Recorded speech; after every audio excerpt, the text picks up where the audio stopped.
Hello everyone, education channel से मैं तेज परमार। देखिए, अब सिर्फ सीयूईटी पीजी की बात करें, सीयूक्यूपी 12 की, तो लास्ट 5 डेज बचे हैं 11 एंड 12 में। अब आपको करना क्या, इन 5 दिनों के लिए मैं आपके लिए एक छोटा सा प्लान लेकर आया हूं। आपको इतना ही करना चाहिए, थोड़ा थोड़ा सा आपको ये जो मैं बोल रहा हूँ वो फॉलो करना है। और अगर आपने फॉलो किया तो मे भी आपका स्कोर जो आप चाह रहे हैं ना, उससे भी अच्छा हो सकता है। तो शुरू करते हैं। इस वीडियो को मैं बहुत लंबा नहीं चाह रहा, क्योंकि देखिए आज आपका सिटी इंटीमेशन आ चुका है, आपको पता लग चुका है कि आपको कौन सा सिटी अलॉट हुआ है।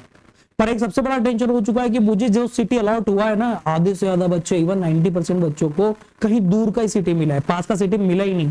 कुछ ही बच्चों को मिला है। जैसे मेरे यहाँ पर अगर देखो तो 100 बच्चों में से 10 ही बच्चे ऐसे होंगे जिनको पड़ोस का या आसपास का शहर या जो उन्होंने चाहा था वो मिला है, बाकी नहीं मिला 90 बच्चों को आउट ऑफ 100।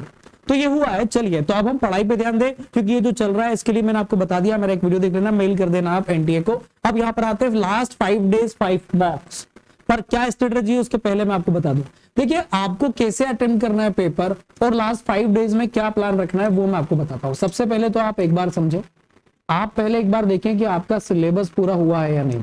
अब सिलेबस अभी भी आपका पूरा नहीं हुआ है तो ये बहुत सोचने वाली बात है। हाँ, थोड़ा बहुत कुछ छोटे मोटे कॉन्सेप्ट, जैसे कि भाई मैथ्स की बात करें तो भाई 20 टॉपिक हैं तो आपके 15 से 18 हो चुके हैं, तो कोई दिक्कत नहीं है, बिंदास, अच्छी बात है। इतने भी हो चुके हैं, बहुत बढ़िया है, उनको रिवाइज कर लो। जो नहीं हुए हैं, कोशिश करो कि दिन में 1-2 घंटे सिर्फ सिलेबस पे फोकस करो, बाकी क्या करना है। तो सिलेबस में आपने सिलेबस को बांट दिया। सबसे पहले आपने बोला बीए है, फिर एलआर है, ठीक है, डीआई है, और उसके बाद क्यूए है। आपका ये सिलेबस इस तरह से हो गया। आपने इसमें से डीआई तो सबसे पहले करना है बेटा। अभी अब सुनो सिलेबस पे स्ट्रेटेजी क्या है। अगर आपका डीआई अभी तक नहीं होता, सबसे पहले आप डीआई करो, डीआई डाटा इंटरप्रिटेशन आप करो, क्योंकि 10 क्वेश्चन यहाँ पर आने के चांसेस हैं भाई। 5 से 10 के बीच में चांसेस है और 10 भी हो सकते हैं, इसलिए डीआई सबसे पहले। क्यूए में कुछ इंपॉर्टेंट टॉपिक बताता हूँ, पर पेपर कैसे अटेंड करना है वही बताने वाला हूँ। एंड तक बहुत सारी बातें बताने वाली हूँ। क्यूए में आप परसेंटेज जरूर करना, रेशियो प्रोपोर्शन जरूर करना, परसेंटेज करना, speed, distance, time and work, ये सारे टॉपिक्स तो आप करना ही करना। साथ साथ थोड़ा थोड़ा basic permutation, basic combination, basic probability और बेसिक मैंसुरेशन, ये 4 टॉपिक, मतलब कि 6 क्वेश्चंस या 8 क्वेश्चंस। ध्यान रखना मैं क्या बोल रहा हूँ, पीएनसी, प्रोबेबिलिटी और मैंसुरेशन और बस इतना भी तुम कर लोगे तो इसमें से 6 क्वेश्चंस बेटा मैं तुमको बोल रहा हूँ कि आएंगे। 2-2 क्वेश्चन सबके आ रहे हैं भाई, 6 क्वेश्चंस तो आपके यूं ही हो गए। 6 क्वेश्चंस इसमें से आने वाले हैं, 3 टॉपिक 6 क्वेश्चन, बहुत बड़ी बात होती है। 3 टॉपिक 6 क्वेश्चन, अगर 25 से 30 के बीच में 25 भी क्वेश्चन क्यूए के चांसेस है आने के, तो 6 क्वेश्चन इसके हो गए, तो बहुत बड़ा पोर्शन कवर करते हैं। 6 क्वेश्चन मतलब 24 मार्क्स।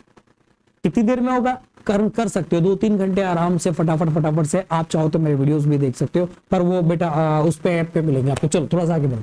तो भाई ये मैंने आपको बताया, एलआर तो आप डुएबल है, कुछ भी कर लो, सारा टॉपिक आपसे बन जाएंगे। पर इंपॉर्टेंट टॉपिक क्या है, setting arrangement, blood relation, direction sense, number series, alphabet series, ये जरूर कर लेना, ठीक है। बाकी देखो, ऑड नंबर सीरीज कर लिया ना तो odd man out and odd, ये नंबर में खेलना सीख गए तो आप वो ऑड मैन आउट भी वाले कर लोगे, नंबर से अल्फाबेट्स में, तो वो भी आपसे हो जाएंगे। क्लासिफिकेशन ये भी कर लोगे, एनालॉजी थोड़ा बहुत बेसिक देख लेना, कॉन्सेप्ट, तो ये चीजें कुछ है ना। एलआर में रैंकिंग जरूर कर लेना, रैंकिंग के क्वेश्चन आ रहे हैं, राइट, तो ये कुछ कर लेना सारी चीजें। अब मैं आपको बता दूं, हमारे जो मॉक्स है ना, 10 मॉक्स का सेट है, 10 मॉक्स का, जिसकी लिंक मैं आपको दे दूंगा नीचे। वो 10 मॉक्स के सेट में सब कुछ है, प्रैक्टिस कर लीजिएगा। अब देखो आपको करना है कि अब पेपर कैसे अटेंड करना है। मैंने कुछ इंपॉर्टेंट टॉपिक बता दिए। अच्छा, यहाँ आरसीज तो 2 आ सकते हैं, 2 आरसीज आपके आ सकते हैं, तो आरसीज के भी डेली 2-2 प्रैक्टिस आप कर लीजिए। अब आता हूं मैं यहाँ पर मेन जो आपको बताने वाला, ठीक।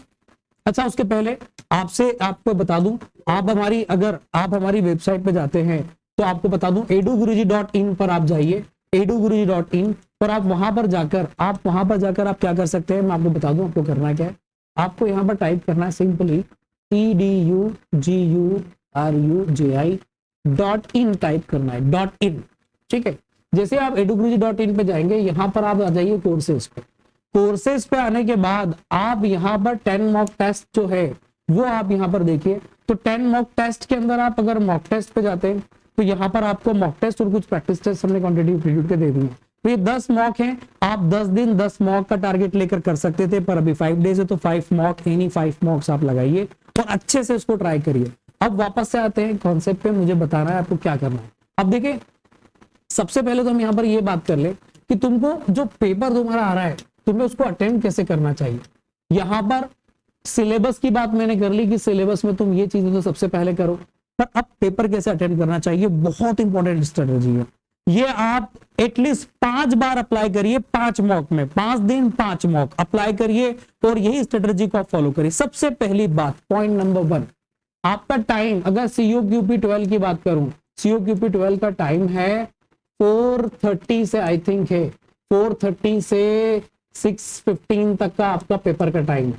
तो बेटा आप अभी डेली इसी टाइम पर पेपर दो, डेली इसी टाइम पेपर दो। हाँ, आधा घंटा आगे पीछे आप कर सकते हो, पर कोशिश करो कि यही टाइम पे पेपर होना चाहिए। तो सबसे पहले टाइम, पेपर टाइम मतलब मॉक टेस्ट का टाइम, मॉक टेस्ट का टाइम, मॉक टेस्ट का टाइम क्या होना चाहिए, जो मेन पेपर का है वही टाइम होना चाहिए।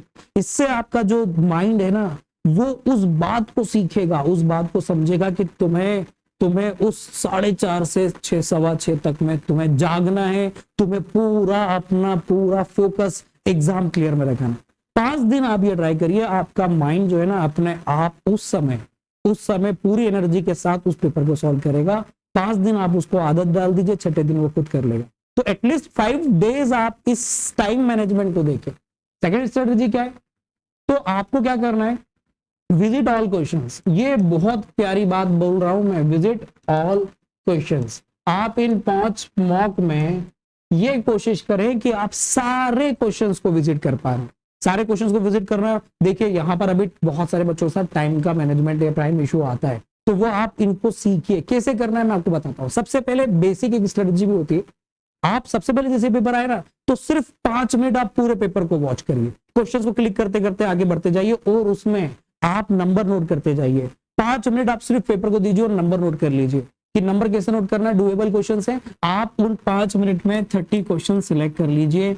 आपको जो करना है फर्स्ट 30 मिनट में, पहले 30 मिनट में जो क्वेश्चंस करने हैं वो सिलेक्ट कर लीजिए। कैसे, जैसे कि मैं बताऊं, मोस्ट ऑफ द बच्चों का इंग्लिश और साथ में लॉजिकल रीजनिंग बहुत अच्छा होता है। तो तुम्हें भाई 30 मिनट में, पहले 30 मिनट में 30 क्वेश्चन का टारगेट खत्म करना है, उसके लिए तुम पहले 5 मिनट खराब करो। फर्स्ट 5 मिनट सिर्फ क्या करो, ये स्ट्रेटजी, ये जो स्ट्रेटजी है तुम मॉक में लगाना, आज ही मॉक पे लगाना। पहले 5 मिनट तुम क्या करने वाले हो, पहले 5 मिनट तुम सिर्फ और सिर्फ क्या कर रहे हो, पेपर को वॉच कर रहे हो, क्लिक कर करके फटाफट से। पहले 5 मिनट तुमने ये किया, फिर अगले 25 मिनट में तुमने 30 क्वेश्चन सॉल्व करे। कौन से डुएबल जो तुमने सिलेक्ट करे थे, अरे तो पढ़ते से हो रहा है, अरे तो ऐसे हो जाता है, अरे कुछ तो तुम्हें उस 5 मिनट में भी पता लग जाएगा कि यार ये पढ़ते से मेरे से बन रहा है, देखते से बन गया, अरे ये परसेंटेज का है, बेसिक क्वेश्चन है, हो गया।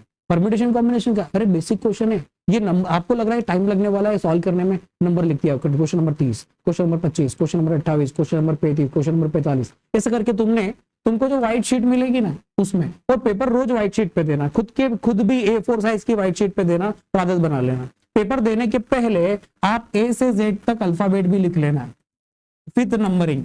ये एक बेसिक स्ट्रेटजी। तो स्ट्रेटजी में विजिट ऑल क्वेश्चंस, पहले 30 मिनट में, पहले 5 मिनट में सारे क्वेश्चंस को फटाफट वॉच कर लो। अब आप बोलोगे 5 मिनट में सारा थोड़ी होता है, बेटा देखना है, सॉल्व नहीं करना, देखना है, राइट, कंट्रोल करके देखना है कि अरे डुएबल है। 30 मतलब आपको ये बनाना है कि ऑन एन एवरेज पहले 30 मिनट में तुम 30 क्वेश्चन को कर पा रहे हो। अब तुम्हारे पास अच्छा टाइम बचेगा। अब तुम्हारे पास देखिए यहाँ पर 1 घंटे 45 मिनट का समय, तो तुम्हारे पास अगर तुम पहले के 30 मिनट भी गवा देते हो तो तुम्हारे पास एक बढ़िया सा 1 घंटे और तुम्हारे पास कितना बचेगा भाई, 1 घंटे 15 मिनट और बचेगा। अब 1 घंटे 15 मिनट जो बचेगा ना, तुम आराम से उसमें 30 और करने की सोचो। अब 30 कौन से, 1 घंटे 15 मिनट बचे हुए रिमेनिंग में तुम 30 क्वेश्चंस करने का मैं तुम्हें बोल रहा हूं। 60 तक में तुम चले गए तो तुम बहुत कुछ कर पाओगे, अच्छे कॉलेज तक आ जाओगे।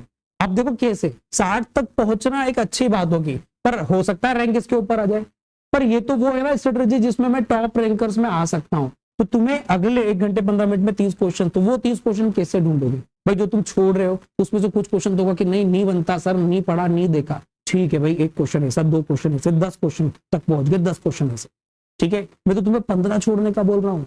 अगर तुम डीएवी इंदौर का टारगेट करते हो तो हो जाएगा। हाँ, BHU तक में भी तुम्हें 60 क्वेश्चन में मिलने के चांसेस है, तो टेंशन मत पालना। मैं तुम्हें क्या बोल रहा हूँ, स्ट्रेटजी बनाना कि मुझे जिसके पीछे क्वेश्चन को नहीं पढ़ना है, नहीं पढ़ना। अब जब तुम क्वेश्चन देखोगे ना तो तुम्हें कुछ क्वेश्चन लगेंगे यार, तुम ऐसे कॉलम बनाना, ये डुएबल, ये पहला फर्स्ट लेवल, ये सेकेंड लेवल और ये थर्ड लेवल। थर्ड लेवल वाला वो जो मुझसे बन ही नहीं रहा, मैंने बोला 15 तो बहुत टफ है, 18 बहुत टफ है, 26 बहुत टफ है। ये मैंने देख के ही देख लिया कि अरे यार टॉपिक यार मुझे सर ने पढ़ाया तब भी समझ में नहीं आया था, क्योंकि मेरा थोड़ा सा ये कमजोर है, मैथ्स कमजोर है, इंग्लिश कमजोर। तो तुमने पहले रिलीज लिख दिया, फर्स्ट में तुमने लिखा है, फर्स्ट में तुम्हें कोशिश करना है कि 25 से 30 क्वेश्चन तुम्हें आ जाए। सेकंड लेवल पे जो तुम नंबरिंग कर रहे हो वो, अब नंबरिंग करने में बहुत समय खराब मत करना, नहीं तो आप बोलोगे सर आधा समय तो नंबरिंग में चला गया, 20 मिनट तो मैं सर नंबरिंग करता। नहीं बाबा नहीं, ठीक है, नहीं हो पा रहा है, पर पहले मैं बोल रहा हूँ ना, मॉक में ये सारी आदत डाल लो। 5 मॉक 5 तरह की प्रैक्टिस, ये नहीं हो रहा है कुछ और करो, ये नहीं हो रहा है कुछ और करो, नई स्ट्रेटेजी लगाओ। 5 मॉक में तुम खुद अपनी नई स्ट्रेटेजी खुद चुन लोगे। तो भाई ज्यादा समय ना लेते हुए आपको इतना बता रहा हूँ कि मॉक के लिए आपको अगर हमारे मॉक लेने तो हमारे मॉक ले लो, कहीं से भी करो पर करो, एग्जाम को करेक्ट। ठीक है, चलिए, तो all the best students for your exams. I hope आपका जो सेंटर आपका दूर आया हो तो पड़ोस में आ जाए, या फिर जो भी सेंटर आया उसको जाने की तैयारी भी आप कर लीजिएगा। ठीक है, जैसा भी हो एग्जाम अच्छे से देना है। All the best.